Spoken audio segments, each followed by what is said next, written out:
Hello everybody, and welcome back to All the Mods 10. In the previous episode, we set up our mechanism system, as well as got this building right behind me, Twist, all set up. Twist is one of the buildings here on our, I guess it's not really a university campus, but I guess a technological campus. It stands for Turbine Wind Integrated Station for Transmission. And yeah, it's where we have our mechanism set up, as well as we're generating a little bit of power from the windmill on top. But it's definitely not enough power to really even keep our mechanism system running, let alone the future AE system that I plan to build up here. So in today's episode, what I want to do is actually get started with the Powah mod, and we're going to be generating power using a few different methods. So hit the like button and subscribe. It helps the channel out a ton and lets me know that you guys are enjoying these videos. If you want to go one step further, why not consider becoming a channel member? It's the best way to support me directly, and you get access to all of my videos early. So there's a couple of things that I want to do with the Powah mod in this playthrough that are gonna basically allow us to have our power generated and transmitted wirelessly. There are other mods like the Flux mod that basically allows you to have this sort of wireless network of energy, and it's a very, very powerful mod, but I've used it a ton of times in the past, and I kind of want to experience something new here. So what I'm going to be doing is using Ender Gates from the Powah mod. These work in much the same way, as they basically allow you to have a wireless network of power. These Ender Gates, they act basically in the similar way that plugs and flux points act. So they'll allow you to transfer energy, I believe, both in and out of the system. So we need to just craft a few energy cables here, which we're gonna need. Let's see here, we need some dielectric rods. By the way, this dielectric paste is very useful throughout this entire mod, so I recommend making as much as you can. It looks like there's even a different crafting recipe that we could craft using blaze powder and one clay and 2 coal. But we're just gonna stick with the bucket of lava method. So now we can craft a few of these dielectric rods. And you do get quite a bit of those. And that should be basically everything that we need to craft the cables now. Let's see. Thought I crafted these, but maybe not. There we go. Just need some iron nuggets. And here are our energy cables. These can be used in the similar way that the mechanism cables can be used as well. They just allow you to transfer energy from one point to another, but they don't do it wirelessly. That's kind of why we need these ender gates. So we're also going to need this ender core, which is going to require a few things from the Powah mod. One of the major crafting blocks, I would say, in the Powah mod is this energizing orb, as well as these energizing rods. Basically, the energizing rods transmit power into the orb, and they charge the item that's inside. So we're going to craft a few of these dielectric casings. These are used for quite a few items inside of this mod. Let's see here. Let's make sure to add the energizing orb to our thing here, but here we go. We have the energizing orb now. And now we're going to need at least 1 energizing rod. I might craft 2 though. Here we go. Just need 1 more capacitor. And there we go. So these are in the starter tier. These are going to be extremely slow when it comes to transferring power. And for now, I think I'm just going to set these all up opposite of our mechanism machines. So we're going to need the energizing orb. This system is going to be very temporary, by the way. So we'll place the energizing orb on the bottom there. And then we'll just need these energizing rods in the vicinity. They could be on the wall, they could be on the ground. But they do need to be, I keep forgetting this, they need to be on a cable. So we can go just like that, and that will actually connect. Now, I don't think these can be on these regular cables, so they have to be on the Powah cables. So I've just brought in energy cable over here with an energy cube on the end here. And we'll set this side to be output and the left side to be input. And you can see sort of right above my armor at the bottom there, it says that we have stored 40,000 FE. That should be in both of them. Great. And now we can pump in our items. I think we can use these cables. It looks like it connects.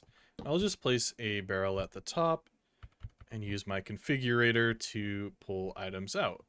So for the Ender core, what we need is an Eye of Ender, dielectric casing, and basic capacitor tiny. So I'll get one of those in there, and it does look like it pulled it out. Dielectric casing and Eye of Ender. So all three of those are going to go inside of the orb, and you can see the beams starting to charge it. Now it is actually surprisingly going very fast, and it's actually already done. With some of these other crafts, they take a lot longer and they take millions upon millions of power. So I'm glad this one was pretty easy. So now we can craft our ender gates. Awesome. So what we can do now is, for example, place it on our advanced energy cube here. And I believe we just need to right click it. So it kind of has this little interface here, and it's a little bit confusing. I'm going to hit Control and O to disable JEI real quick.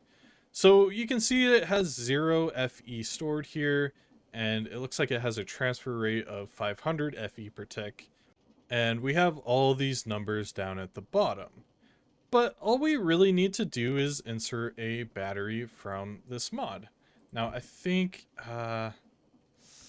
I don't remember. Is it left click? Shift left click. No, shift right click? I'll need to remember real quick. Let's see. I think we actually need the ender cell to actually continue. So I'm just going to craft that real quick. Here we go. Halfway done. And there's our other ender core. And now we can craft our ender cell. Now, I'm just going to place this on our cable kind of randomly here, and we get basically the same interface, but there we go. If you shift left click inside of the ender cell with a battery, it will actually begin to fill out that channel. So what it's doing right now is basically filling up a network. These numbers down here are basically additional channels that we don't actually have access to quite yet. So I have this basic energy cube here. It's mostly full, but not quite. What I want to do now is just click the ender gate on top of it and open the interface. And you'll notice at the top that it begins to charge. That's because it's on our network here. So this is completely wireless power.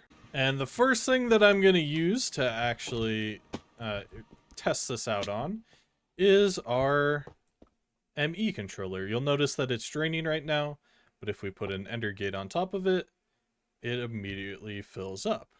Nice.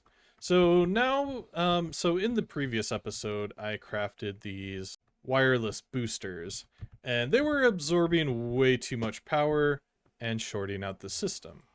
But it should be completely fine now. By the way, I did actually hotkey it, and the wireless terminal is inside of one of my charm slots here. So I just have it assigned to Shift and E, and I can open up our inventory. It's still going to be pretty low range. And I was looking at the recipe for this, and I actually kind of made a mistake. So I crafted 4 thinking that we would only need 4 to upgrade, but we need 3 to upgrade into the infinity range booster. So we actually need, I think it's going to be 12 in total. Let's see here. So yeah, because that's 4. So each of these requires 3. Yeah, that's going to be 12. So we can actually craft 12 of these without really feeling too guilty if we make the other upgrades. So let's see how far 12 can actually get us. Yeah, still not great. 57 meters. We can access it here at the villager trading hall front step, but that's basically about it. So I think I am gonna bite the bullet and use a few netherite ingots to actually craft the infinity range booster. We're gonna need Enderium and Lumium. These are from the thermal series mod, which I'm not sure if that's in this mod pack yet. It's not, and I'm assuming it's probably not going to be in here at all, but we can at least make Enderium in this mod pack using Enderium Dust, which is just 2 Ender Pearls, 3 lead, and a Platinum Dust. There we go. We have 4 Enderium Dust. Very, very simple this time around. We can in fact make a little bit more as well. And there's one of our gears. And it should be, there we go, there's our second one. So that's both of the Enderium. We're also going to need a Lumium. Lumium is glowstone, silver, and tin dust. There we go. And there's our Lumium gear. The only thing that we're missing now is a couple of netherite ingots.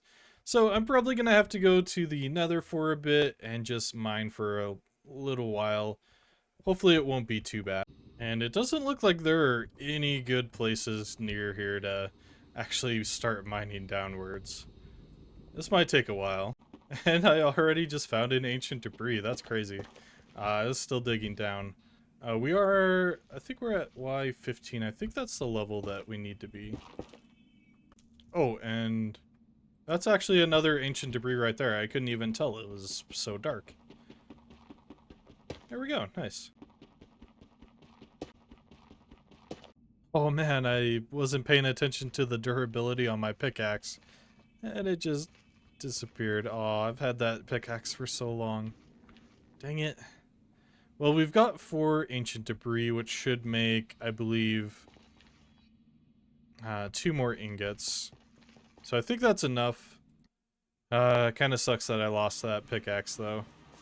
Here we go. We can make that into 8 netherite scrap. And just combine it into 2 more netherite ingots. And that's everything that we need to craft the infinity range booster. So now we finally have infinite range, at least within the overworld. This will not work at all in the nether or in the end. We'll have to upgrade once more to actually do that. So I guess for now I'm just going to use my fortune pickaxe as a replacement. So the next item from Powah that I want to craft is the player transmitter. This will basically allow you to charge items within your inventory from your wireless system. To do this, we're going to need an aerial pearl, and we'll need to find either a zombie or a husk. There we go, found a zombie, and you just right click it and you get a player aerial pearl. With this, we can make our player transmitter. And I think I just want to put it right here. It doesn't really matter where it is currently. And for this, we are going to need a binding card, which is just crafted with a blank card, 2 redstone, and a rotten flesh. Not too bad. We can also make this into a dimensional version. Let's see here, but let's hear. We need to use the binding card on an Enderman. Okay, that shouldn't be too bad, honestly. Let me just go and try to find one. It also said that we could use it on an Endermite, so I'm just going to try to spawn one in here. Hopefully we get lucky. Come on now. I'm getting hurt pretty bad.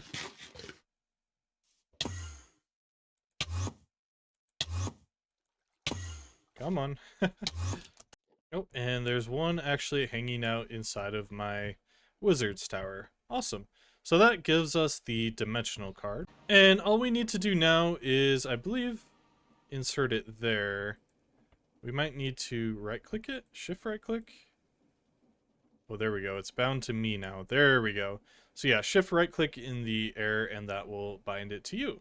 So as you can see, my battery in my inventory is now beginning to charge. And if I fly around without a battery in my inventory, you'll notice that my jetpack is still slowly decreasing. I wonder if that's... well, it is building up now. I think it just uses a little bit more than it can generate. But yeah, I think this is technically unlimited depending on the input of your system. And I think if we upgrade the player transmitter beyond the starter tier, it should actually be able to keep up, as it's currently only able to transfer 1K FE per tick. So I'm just gonna go ahead and actually upgrade this into the basic tier. It really doesn't require that much, and we can actually transfer at 4K FE per tick. Now, I was gonna upgrade my ender cell as well, but it actually can't be used in the next tier. To get the basic ender cell, we need to use 4 obsidian, 4 iron, and another ender core. And that'll be just a little bit better than the one that we have right now. And I keep completely forgetting that I actually have... well, I was going to say I have a wireless network. Something went wrong here. And that's simply because this area is not actually chunk loaded. There we go. I could probably unload these ones. Probably don't need any more sugarcane. And don't really need the iron farm running anymore. So yeah, it should now be chunk loaded. In fact, I'm going to do this one as well, just to be safe. And now we can access our ME system from over here. Nice. So I was just going to craft the Ender Cell Basic, and that will give us a little more capacity and a little bit higher transfer speed. The basic Ender Cell will also give us another channel to work on. We probably won't use it right now, but yeah, it's definitely a nice to have. Also, our system is draining really quickly. It might be because the player transmitter's here. Yeah, there we go. It was just filling up the player transmitter. And I think I'm going to use my other battery here on this one. I think it was shift right click. There we go. That'll give us 8 million capacity. And if I stay in hover mode with my jetpack, we are draining power, but it is pretty slow. So now that we have power that is being transmitted across the world, let's actually figure out a way to generate more power. I think what I want to do right now is actually invest in solar panels. Long term, they're probably not the best, but I kind of like them. They seem pretty easy to craft, and they really fit the whole vibe of the area that I'm working on. So if we built the highest tier solar panels that we can make, these can actually produce 50k FE per tick, which is simultaneously a lot and not a lot. But what we're generating right now is even less than that. We're going to be generating 120 FE per tick, and eventually probably 400 when we get into the hardened tier. So to get into the hardened tier, all we're going to need is gold and iron inside of an energizing chamber. So the energizing orb can be a little bit tricky with how it actually deals with items being inputted into it. It really doesn't like trying to bulk do recipes. So if I put an entire stack of iron in, it's just going to fill it up and not use any of our gold. So here's our first few energized steel. So here are our first solar panels. And we can now immediately convert 3 of them into the basic solar panel.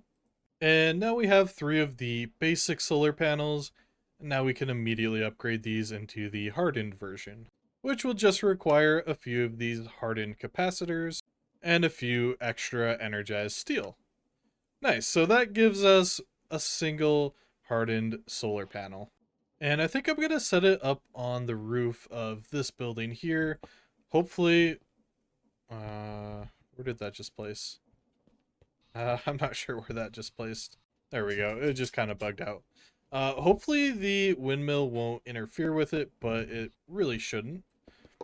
So I'm just going to place it on a energy cable there, hardened solar panel on top, and I'll just connect it with an ender gate. Nice. So as you can see, our cables are a little bit faster than the solar panel can handle. So it has a constant stream of 400, which is exactly how much we're producing with this. It's not a lot of power, but every little bit helps. So I just crafted a wind generator from the mechanism mod, and that's because you actually get 3 for free here. And we're just going to be setting these up on these various, I guess they're kind of buttes. They kind of expand out towards the top, so I'm not entirely sure what these are called. But we can set these up on each of these little island peninsula things. Excuse me, armadillo. There we go. And these will begin to generate. Now, we're at a pretty high Y level, which means that they're actually going to be producing quite a lot of power. I'll place an end gate on there, and you can see it is transferring enough to empty out the sort of energy buffer that the wind generator has. Can you stop pushing me?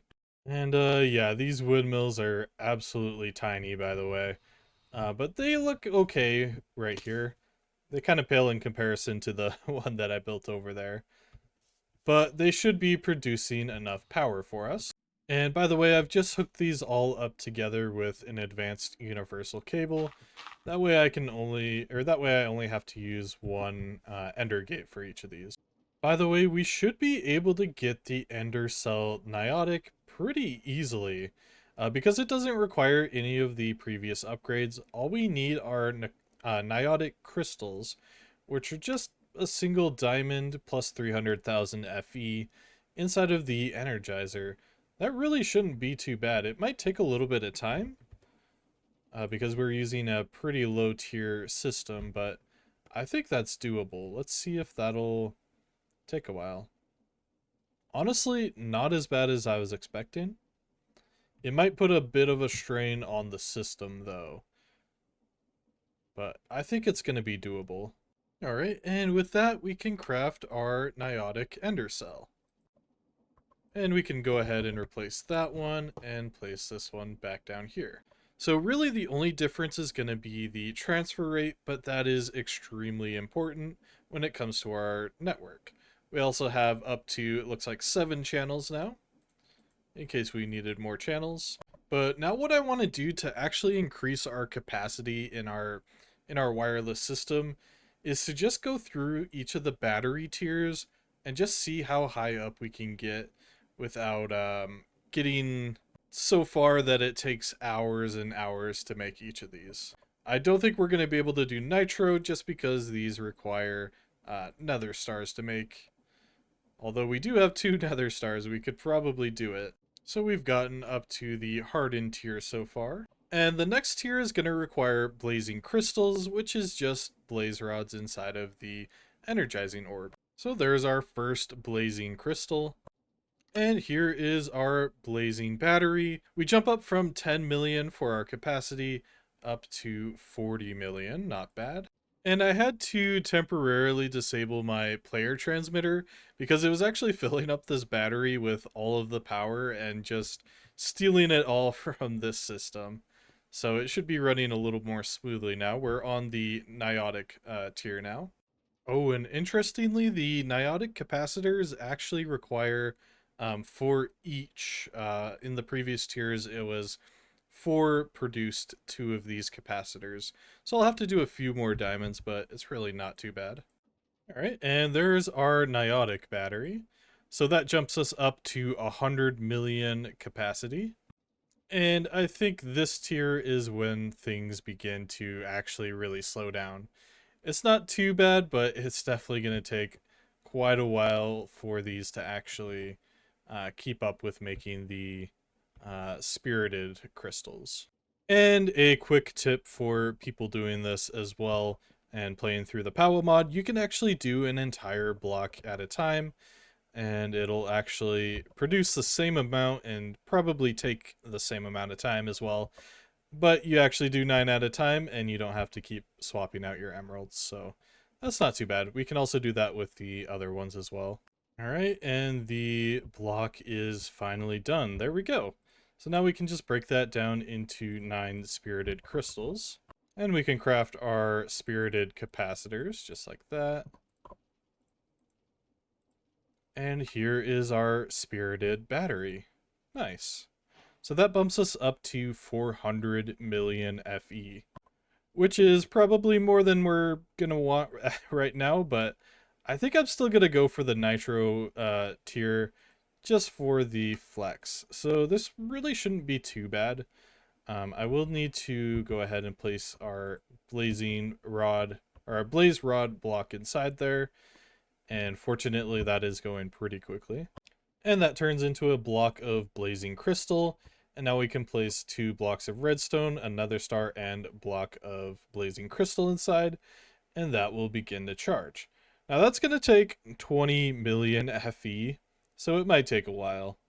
All right, and we're at 99%, and there it is. There are our 16 nitro crystals. I am definitely glad that that produces 16 at a time. But here we have it, the nitro battery, which has a storage of 2 billion FE. So I'll go ahead and right click here, and I believe it was shift right click, and look at that. We have 2 billion capacity in our network now. So what I want to do now is actually jump back into Mechanism and get all of our hives hooked up into a sort of central sorting system. And I think to move items around, we're going to be using the advanced logistical transporters. Now we're probably going to need quite a few of these, so I'll get crafting on some of these. They are pretty simple to craft. We are going to need some more basic control circuits though. And for the power over in Hive, we are going to craft these blazing ender gates.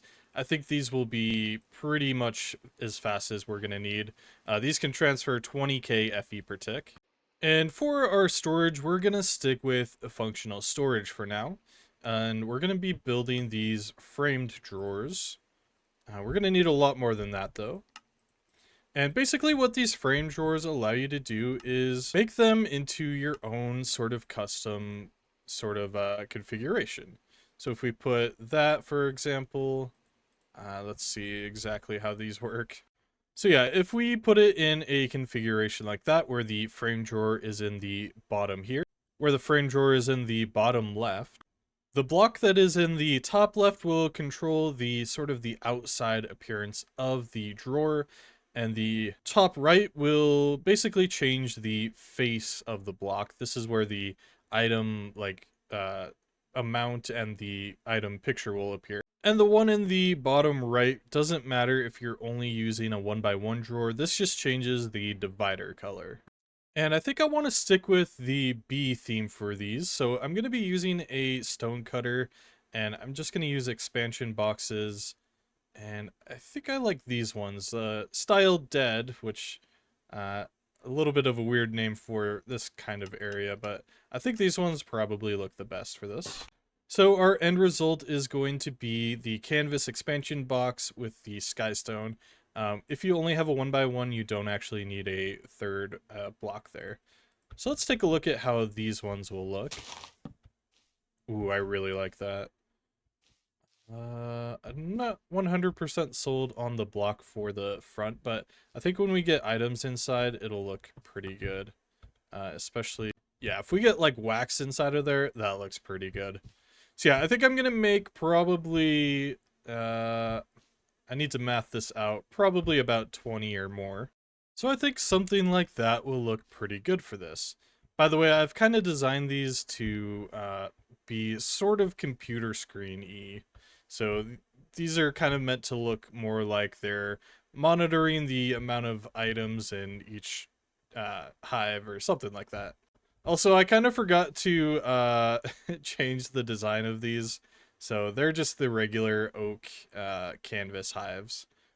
I'm also kind of playing around with the idea of just putting them on top of the beehives themselves. The only issue with that is that we'll need pipes going like that, which might not look the best. I guess this mod might have a polar upgrade, actually, if I'm remembering correctly. But we would probably need the pipe anyway, because these also produce miscellaneous items like pollen puffs and some other stuff as well. So I don't know if this is going to be the best idea. I think it looks better though than the massive block of like monitors here. Decisions to make. Another issue that we're going to encounter with this is that the storage controller has a pretty limited range by default.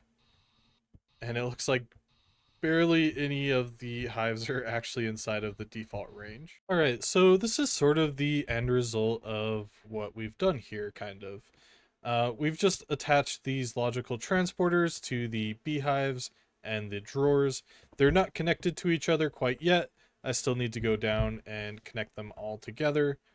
But we will need to actually connect them all together and send some of the items here to the storage controller. And that's going to be namely the honey as well as the pollen. And I think there's another resource that some of these can produce that are shared between all of them. I don't quite remember. Maybe not. But we have 3 drawers here just in case. If not, we can just cut one off. So yeah, I'm going to go ahead and start linking these up. And hopefully our system works as intended. And yeah. Eventually I would like all of this to be replaced with applied energistics. That way it's just a little bit more organized and we could request items a little bit easier.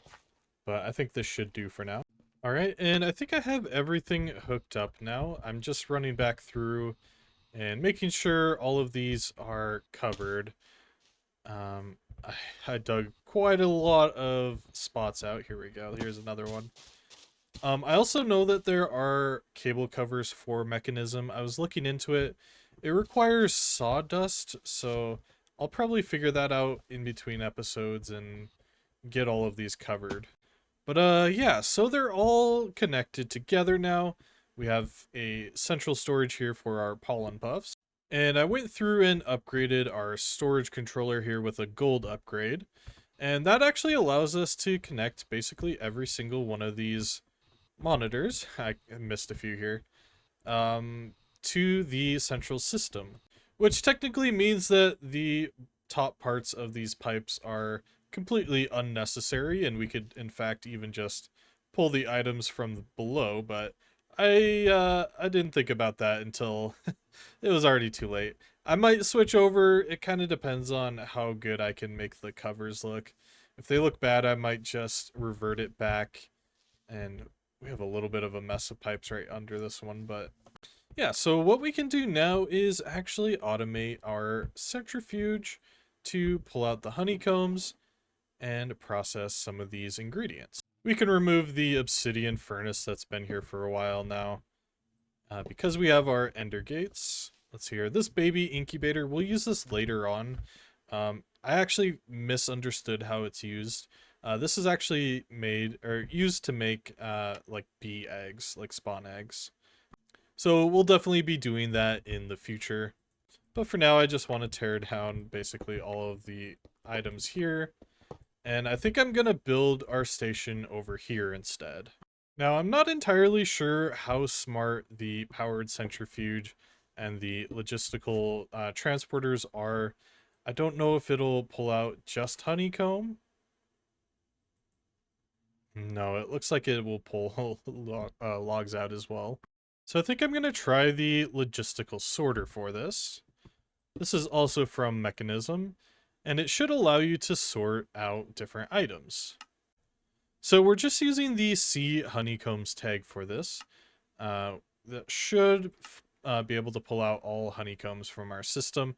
I'm kind of worried about the regular honeycombs, so let's see. Honey. Let's see what happens if these get put in the centrifuge. They'll just make wax and honey. There might be a way to blacklist these. Alright, I think I'm just going to default to the pipes mod for this. And just whenever we add a new honey type, we just are going to have to go in and manually add it. It takes 1 second to do, so it really shouldn't be too bad. Here we go. So these are all the ones we already have. Add one more. We also have Plxgue, but we don't want that automatically processing. We'll need to actually condense those down into Blaze comb blocks. So that should automatically start pulling items out. Right, we don't have any in because I took them all out while I was experimenting. So we can just go ahead, double right click on that. And that should start pulling items back into that system there. We don't want regular honeycomb. I don't know if it decided to put that in there or if that was already in there. And I think for now, we're just going to be using the barrel for the storage for this.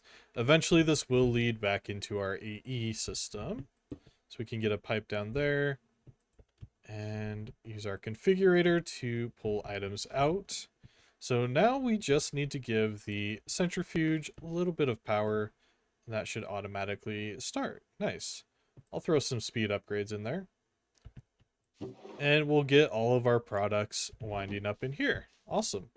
So this wandering trader just stopped by and he had this hither thither wand, which it has the spell portal 1. And you can actually open up a portal and just walk through them like that. That's pretty awesome and very convenient. It's still on cooldown.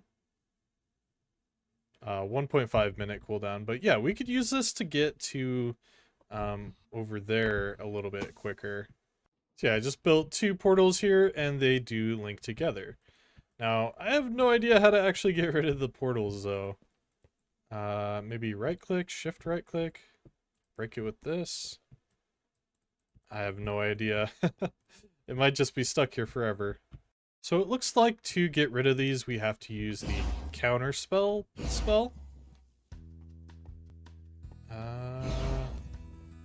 Yeah, that doesn't seem to be working either. Oh, that's a magic missile. That might be why. There we go. But I just saw the runtime of this episode, and we are running a little bit long for this episode here. So I think I'm going to end things there. In between episodes, I think I want to keep working on the beehives here. I want to figure out a few more resources that we need. I just added the cobblestone here as well. I want to get copper because I feel like we're always running out of copper. We really don't have a large amount of backup for that. I'm also out of diamonds, so I might look into that as well. But yeah, I think I'm going to end things there for today. Thank you all so much for watching. I'll catch you next time. Peace.